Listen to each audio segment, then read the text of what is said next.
From the age of 10, I chose to fall asleep every night in the company of a teddy bear, whose name was Teddy. I found it in one of the closets of the house, and I still haven't separated from it yet. I told my mother that I needed it so as not to be afraid of nightmares. I was actually starting to be afraid of growing up.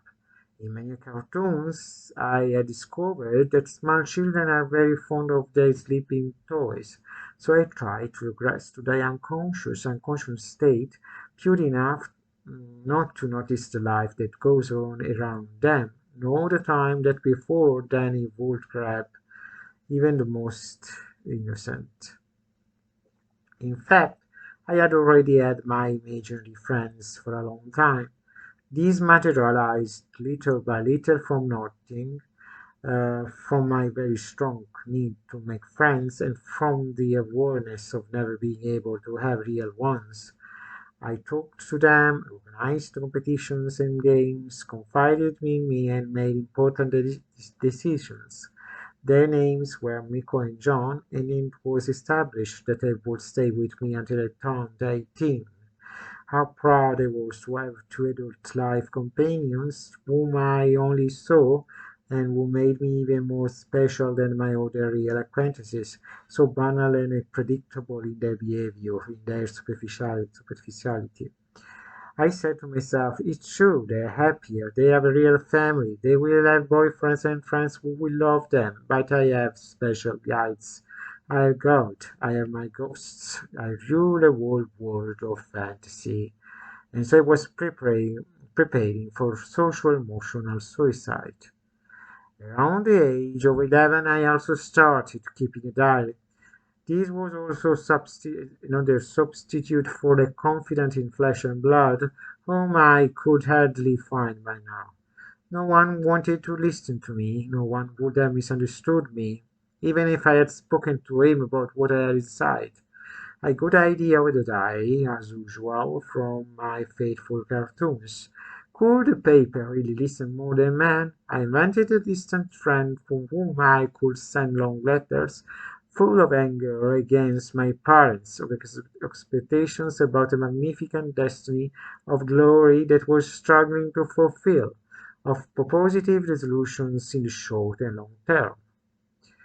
Even today, I periodically compile the quarterly chronicle of the most significant events that dot my grey, flat existence. The prop of invented coincidences, of negligible facts, but sooner or later revealed in their intrinsic value. And again, I say to myself that such a useless and unhappy life must have been conceived by someone, by something, just because of one day the world's marvels. But the years ranging from 12 to 20 should be the most important for the life of a human being. There the choices are made, inspired or suggested by all heroes and models of life, which will prove to be right or wrong adults for the budget of a control, of a role of or existential happiness. In those fundamental years, the train passes by that either you catch on time or will remain forever the greatest regret. What about my train? I answered with a passage called Who Knows Where in the pages of a diary of mine at the time and transcribed countless times for me to keep in mind. I'm the one from the station, the one who missed the train and takes pride in it. I'm the one who watches the others who run in the tracks, with the flounderings behind their lost dreams, more and more distant.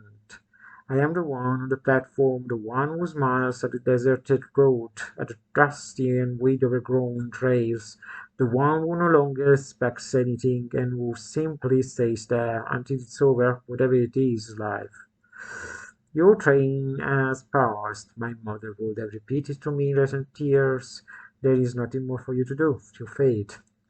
I simply believe that the train is in the eyes of those who look at it, of those who imagine it.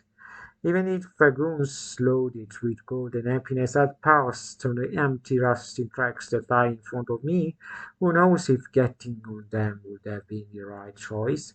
Would imitating the choices of everyone before me really make me proud of myself? Perhaps my chronic unhappiness, the fact of being rejected and melancholic, makes my entire existence a pure diamond, black as the night and red as the destinies that conclude an era. Um,